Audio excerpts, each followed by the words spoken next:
That one story podcast series में एक बार फिर से आप सभी का स्वागत है दोस्तों। जी हाँ, आज भी हम इस सीरीज में एक ऐसी वुमेन से आपको मिलाने वाले हैं जिन्होंने अपनी लाइफ में कुछ अलग अचीव किया है। दोस्तों, कपड़े सिर्फ एक कपड़े नहीं होते, अटायर सिर्फ एक अटायर नहीं होता, वो एक बहुत बड़ा जो कॉन्फिडेंस फैक्टर आपके अंदर क्रिएट करता है, आपकी पर्सनालिटी को बनाता है, आपके कॉन्फिडेंस को निखारता है। और साथ ही साथ जब आप किसी सक्सेस की राह पर चल रहे होते हैं तो आपको एक बहुत ही बड़ा बूस्ट भी देता है। तो अगर जो आपने पहना है वो अगर अच्छा दिखे तो कहीं ना कहीं आप भी बहुत अच्छा फील करते हैं। और अगर ये अच्छा फील करने की बात हो तो जो आपको अच्छा फील कराते हैं वो होते हैं आपके बेहतरीन डिजाइनर्स, जो कि आपकी पर्सनैलिटी को देखकर, आपकी बॉडी शेप को देखकर आपके लिए तैयार करते हैं वो आउटफिट जिससे आती है आपकी पर्सनैलिटी में और भी जान। तो ऐसे ही आज एक डिजाइनर मेरे साथ है जिन्होंने न जाने कितने लोगों के लिए वो बेहतरीन आउटफिट डिजाइन किए जो कि सबकी पर्सनैलिटी को सूट भी किए। और आज इनकी जो अपनी फैमिली है, लाइक क्लाइंट्स की फैमिली, वो भी बहुत बड़ी फैमिली बन चुकी है। सो वेलकम करते हैं मिसेस रश्मि महाजन का, जो कि अपनी आउटफिट से आजकल सभी के दिल पर छाई हुई है। Thank you so much, Tanu, for such an elaborated introduction of myself. Thank you so much. So ma'am, आपकी इंट्रोडक्शन आई थिंक मैं जितने भी वर्ड्स कहूँ वो कम पड़ेंगे, क्योंकि जब मैं आज आपको देख रही हूँ, like you are 62 but Yeah, still you are so passionate about yeah. Your work, about your Hmm, designing. hmm. और किस तरह से इस फास्ट पेस्ड इंडस्ट्री में आपने जो एक स्टेप इन किया था, लेकिन वो स्टेप इन तक नहीं रहा। जैसे जैसे ये इंडस्ट्री आगे बढ़ रही है आप भी अपने आप को पूरा अपडेट करते जा रहे हैं, तो ये बहुत बड़ी बात है और सभी के लिए बहुत बड़ी इंस्पिरेशन है। सो मैम, आज आपकी दैट वन स्टोरी हम सुनना चाहते Sure, हैं, sure, सुनेंगे। sure. सो अब सबसे पहले मैं आपसे जानना चाहूंगी कि आपका चाइल्डहुड कैसा रहा, अर्ली डेज कैसे थे। I think childhood आपका जो होता है वो बहुत मैटर करता है आपकी फर्दर जर्नी में. So हमारा चाइल्डहुड वाज सो हैप्पी कि I am blessed that way. I am so much blessed. मेरे पेरेंट्स जो थे वो मेरे फादर बिजनेस फैमिली से थे, लेकिन और माइग्रेंट थे, पाकिस्तान से आए थे. ओके। एंड उन्होंने अपना बहुत अच्छा बिजनेस एम्पायर था उनका. एंड बट घर में भी उन्होंने जो आर्टिस्टिक करवा सकते थे हमसे, like we had a huge library in our house, we had a music room in our house, paintings, everything ही प्रमोटेड अस. मतलब लाइक वो बेस्ट वो कर सकते थे हमारे लिए, उन्होंने किया. सो जैसे कि आपने बताया कि चाइल्डहुड आपका बहुत ही हम्म. हैप्पी रहा और आप उसको बहुत बड़ा एक फैक्टर मानते हैं अपनी बिल्कुल लाइफ में। बिल्कुल बिल्कुल. जो हम बचपन में, चाइल्डहुड में बहुत सारी अलग अलग एक्टिविटीज करते हैं। सो वो क्या रोल निभाती हैं? बिकॉज मैं आपके एक्सपीरियंस से पूछना चाहूंगी कि व्हेन जब आप यंग एज में जाते हैं तो आप कैसे उनसे ब्लूम कर पाते हैं? वो बहुत ज्यादा एक फैक्टर होता है आपकी फर्दर जर्नी के लिए. बिकॉज वो था कि आप हैप्पी भी रहो, आप सीखो भी, आप ग्रो भी करो, आप सोशल भी हो, प्लस वैल्यूज के साथ हो. सो वो सब तो हमने अपने चाइल्डहुड में ही सीखा सर, जब इनिशियल आपको इतने सारे ऑप्शंस मिलते हैं है. एक्सप्लोर करने के लिए, तो एक चीज़ और जिसका बहुत एक एडवांटेज मिलता है सभी जो भी चिल्ड्रन हैं जो ये सारी चीज़ें एक्सप्लोर कर रहे होते हैं, दैट इज़ के उनको कहीं ना कहीं ये पता चलता है कि उनका एक्चुअल इंटरेस्ट कहाँ है, उनकी यूएसपीज क्या है। तो हाँ, क्या आपको बचपन से पता चल पता गया था था. कि यू आर इन डिजाइनिंग या ओनली? या डिजाइन नॉट इन साइंस. हमारे टाइम में क्या होता था कि साइंस स्टूडेंट्स को लगता था कि साइंस स्टूडेंट्स हैं ये. But I was very much sure कि मुझे साइंस नहीं करना. Okay. So I took home science और इंग्लिश लिटरेचर, वो मेरे सब्जेक्ट्स थे. But creativity was there right from the beginning. वो तो थी कि कुछ पेंट कर लिया, कुछ कुक कर लिया, कुछ भी फ्लावर अरेंजमेंट कर दिया. सो तो चैनलाइज तो मैं हो गई थी. So, you did any professional course regarding that or Yeah, I something? did textile designing and fashion designing, a short term course. It was a 6 month course in our city, Agra. I'm from Okay, Agra. okay. So I did that. And I was too much inspired by Rohit Bal and Ritu Berry that time. Those were So, the designers. यहाँ आगरा का जो पेठा होता है वो बड़ा बहुत famous अच्छा होता है, होता है बहुत फेमस मिठाई होता है। या मतलब जब भी हम आगरा का नाम लेते हैं तो हमें पेठा याद आता है, पेठा लेकिन आपने अपनी पहचान ऐसी बनाई है कि बनाई अब कि हम आगरा की बात हाँ करेंगे तो हमें आपकी हम्म डिजाइनिंग भी याद आती है। बिल्कुल। सो मैम, जैसे कि आपने इनिशियल अपना जब काम स्टार्ट किया, तो हम्म वो स्टार्टअप, वो टर्निंग पॉइंट किया था? वो टर्निंग पॉइंट था, actually I married to a business family, it was a huge family और लॉट्स ऑफ रिस्पॉन्सिबिलिटीज थी उस टाइम पे। सो मेरे मन में तो था बट मैंने बोला कभी नहीं था कि मुझे कुछ करना है। I did tell my husband sometimes कि मुझे कुछ करना है ऐसे, but not very forcibly. So turning point तो रहा when my mom died. Okay. So she died of cancer, and I had a huge heartbreak then. So my husband thought कि अब तो कुछ कर लो. बिल्कुल। I did an exhibition there, and okay. that clicked very nicely. So it gave me a boost कि करो करना चाहिए. I took it little seriously, and then I step into like this so profession. एक exhibition आपने initially लगाई, but hmm जहाँ तक मुझे लगता है कि when you hmm are a startup और आप एक एग्जीबिशन करने जा रहे हो, हम्म तो ये भी एक छोटी बात नहीं होती। नहीं you have to prepare a lot, you have yeah to bring a lot of designs, and you have hmm to get some data as well, yeah because अभी मार्केट में क्या चल रहा है, लोगों के आपके क्या है। साथ क्या और एक्सपेक्टेशन है। दोज टाइम्स वर लाइक हमारे पास कोई यूट्यूब नहीं था, कोई पिंटरेस्ट नहीं था, कुछ भी नहीं था ऐसा।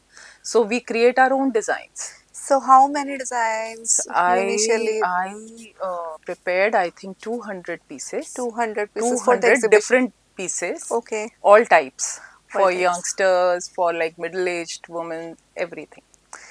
सो अगर अभी जो मेरा नेक्स्ट क्वेश्चन वैसे सभी के हम्म लिए आता है, क्यों, बिकॉज एक जो फर्स्ट टाइम जो फर्स्ट ऑर्डर होता है वो हमारे लिए बहुत इंपॉर्टेंट होता है, but as you are saying के आपने पहली एग्जीबिशन की एग्जीबिशन की तो थी, there are multiple orders, multiple right? Orders या। सो उन उस टाइम से आपको क्या समझ आया, मतलब वहां से आपकी लर्निंग क्या थी जो आप आगे, आपको जिसने वहाँ डिजाइनिंग में से हेल्प की? थोड़ी मोटिवेशन मिली मुझे। लर्निंग ये था कि I can do it like regularly, on regular basis, और बहुत अप्रिसिएशन मिली एंड बहुत अच्छा लगा लाइक कि भाई खुद से कुछ कर रहे हैं इंडिविजुअली। सो और उसके बाद persistent request from my friends कि करो भाई, अभी वाओ। हमें ये चाहिए वो चाहिए, then it like went. So ma'am, जब हम अभी फैशन इंडस्ट्री की बात करें तो चीज़ें बहुत बदल रही हैं। मतलब आप ये बिल्कुल। देखें कि आज हम एक ट्रेंड देखते हैं, कल हम दूसरा ट्रेंड देखते हैं, हम्म और हमें ये भी पता है कि हमने कितना भी उस ट्रेंड में आगे बढ़ते जाएं, बट हम्म ये एक नेवर स्टॉपिंग प्रोसेस है। Yes yes. सो आप इस इंडस्ट्री में अपने आप को उस इतने सारे कंपटीशन में स्टेब्लिश करने में कैसे कामयाब हुए? क्या आपकी यूएसपीज रहे? मेरी यूएसपी एक तो I work on like sustainability also, कि मुझे वो पेरिशेबल वो क्लोथ्स या आप कहें कि डिस्पोजेबल, लाइक आजकल तो डिस्पोजेबल हो गया है कि एक बार पहना एंड दोबारा रिपीट नहीं करना, that I don't like. Okay. I work like मुझे होता है कि आई डू इंट्रिकेट वर्क्स, इतनी पैशन के साथ हम कपड़े से शुरू होते हैं, like the stuff we take very good stuff and फिर उसके ऊपर इतना काम करते हैं, तो वो I don't think it's an like what do you say. Even जैसे कि आप बोल रहे हैं, मतलब हम्म जब आप कोई भी डिजाइन आउटफिट तैयार करना हम्म, शुरू करते हैं, हाँ हाँ तो यहाँ पर भी दो चीजें आती हैं कि हम्म फर्स्ट आप जो है, जो पर्सन है उसकी पर्सनैलिटी को एनालिसिस करते हैं कि बिल्कुल। उसके ऊपर क्या अच्छा लगेगा, और hmm. You go with the trend. No, I तो कंसिडर माई क्लाइंट फर्स्ट, उनकी उनका किस चीज़ में कॉन्फिडेंस रहेगा, और प्लस क्वालिटी, और trend I follow but not blindly, not blindly. So आपको क्या लगता है, मतलब आप हम्म आज देखते हैं कि एक ट्रेंड है कि वो हम लोग जो है जितना एक्सपेंसिव पहनते हैं, हम्म हमें आजकल हम वो एक्सपेंसिव पहनने हम्म की होड़ में है, हम्म लाइक कि ये वाला ब्रांड खरीदना चाहिए, वो वाला ब्रांड होना चाहिए, और जब आप ब्रांड लेते तो तो उस टाइम पर आपको लगता है कि आपने अच्छा पहना है। बट ये क्या ज़रूरी है कि अगर आपने कोई अच्छा ब्रांड खरीदा है तो वो आपकी पर्सनैलिटी को अच्छा दिखाएगा, या फिर एक कोई जो आपके लिए पर्सनलाइज जो स्टिच हुआ हुआ क्लोथ है, डिज़ाइन है, वो आपको ज़्यादा सूट करेगा? अ, मुझे लगता है कुछ भी ब्लाइंडली आपको नहीं फॉलो करना चाहिए कि ब्रांड है इसलिए उसमें चाहे क्वालिटी है नहीं है आप ले रहे हैं, that is not like fair. और ब्रांड भी बहुत अच्छा कर रहे हैं नो डाउट, बट इंडिविजुअली अगर आप कुछ अपने टेस्ट का बनवाते हैं, कस्टमाइज कराते हैं, that is equally good. Okay. But लोगों को आप ये चीज़ कैसे समझाते हैं? मतलब आपके पास जब क्लाइंट्स मुझे आते हैं। लोगों को ये कहना है कि सबसे पहले तो कॉन्फिडेंस वियर करें, ओके। कपड़े से पहले कॉन्फिडेंस वियर करें और खुद अपनी अपनी पसंद देखें, अपनी फिजिक देखें एंड उसके according what suits them. They should be like educated in a way कि उनको पता हो कि ब्लाइंडली नहीं फॉलो करना कुछ भी। सो जब भी हम कोई ड्रेस लेते हैं या आप भी ड्रेस डिज़ाइन करते हैं, उसमें भी दो फैक्टर आते हैं। लाइक आजकल आप देखेंगे कि लुक्स को बहुत ज़्यादा मतलब एलिवेट करने के चक्कर में हम कई बार अपने कंफर्ट से नो नो कॉम्प्रोमाइज़ नो, कर दैट जाते हैं। Is not my priority. मुझे तो कंफर्ट तो बहुत ज़्यादा ज़रूरी है। सो आपके लिए कंफर्ट कितना इम्पोर्टेंट है? मेरे लिए कंफर्ट फर्स्ट प्रायोरिटी है कि कंफर्टेबल होगा तभी आप कॉन्फिडेंस से उसको पहन पाएंगे। और अगर कंफर्टेबल ही नहीं है तो you will not be like you will not be comfortable in that stuff okay. ना। सो यहाँ पर एक और बात है, मतलब ऐसे तो मैं आपसे बहुत सारे क्वेश्चन पूछूंगी, आप बहुत हम्म सारे जवाब दे सकते हैं because you are in this industry and yeah you have a lot of knowledge about that. Hmm but फिर भी अगर मैं ये आपसे पूछूं कि जितने भी लोग हमें देख रहे हैं इस टाइम पर, हम्म जब उन्हें कोई ड्रेस खरीदनी हो या फिर हम्म कोई भी क्लोथ पिक करना हो, तो उनको वो मेजर पॉइंट्स आप क्या देना चाहेंगे? मतलब एक तरह से वो मंत्र क्या देना चाहेंगे जो उनके उनको लिए इम्पोर्टेंट? टिप्स में देना चाहूंगी कि पहला तो ये इवेंट देखें कि उनको किस किस ओकेजन के लिए, किस मौसम के लिए, और अपनी बॉडी टाइप नो डाउट है ना। और अगर जैसे मेरे पास कोई आता है सपोज कोई लिटिल थोड़ा सा बल्की है या कुछ, and she is asking for satin कुछ outfit, so I will not suggest कि आप सैटिन में ही पहनो। मैं उनको गाइड करूंगी कि नहीं, आप you take some other stuff, you can take silks और थोड़ा वॉल्यूम वाला स्टफ ले लो। That's it. थोड़ा सा गाइड तो हमें करना ही पड़ेगा। So Rashmi ji, you are a female and you are yeah a designer to. या सो आज हम दैट वन स्टोरी पॉडकास्ट में बात कर रहे हैं, हम्म तो मोस्टली जितनी भी फीमेल्स हमें सुन रही हैं, हम्म तो उनके लिए मैं जानना चाहूंगी कि एज अ फीमेल आपका हम्म जो अटायर है, आपकी जो ड्रेस है, हम्म वो कितना आपके कॉन्फिडेंस में एक चेंज लेकर आती है, कितना इम्पोर्टेंट है? बहुत ज़्यादा इम्पोर्टेंट है, बहुत ज़्यादा इम्पोर्टेंट है। एक तो ओकेजन के हिसाब से राइट ड्रेस चूज़ करना, कलर्स चूज़ करना, डे टाइम के हिसाब से अलग कलर्स आप ले रहे हैं, मौसम के हिसाब से अलग कलर्स ले रहे हैं, एंड प्लस आपका फर्स्ट अपेयरेंस है जो, वो तो आपको देखने के बाद ही जज करेगा कोई, या जज भी क्या, लाइक कॉन्फिडेंस आपका खुद ही बढ़ जाएगा। अगर if you are looking good, if you are wearing comfortable clothes, तो आपका कॉन्फिडेंस तो नो डाउट बढ़ेगा ही। तो इम्पोर्टेंट तो है, बहुत ज़्यादा इम्पोर्टेंट है। सो मैम, आपको क्या लगता है फीमेल्स के लिए उनकी ड्रेसिंग सेंस, उनका अटायर कितना इम्पोर्टेंट है? बहुत ज़्यादा इम्पोर्टेंट है, बहुत ज़्यादा। आई थिंक ये सबसे ही ज़्यादा इम्पोर्टेंट है, क्योंकि पहले तो सबसे पहले आपको कोई देखता है, उसका फर्स्ट इम्प्रेशन जो होता है वो आपके लुक से ही होता है।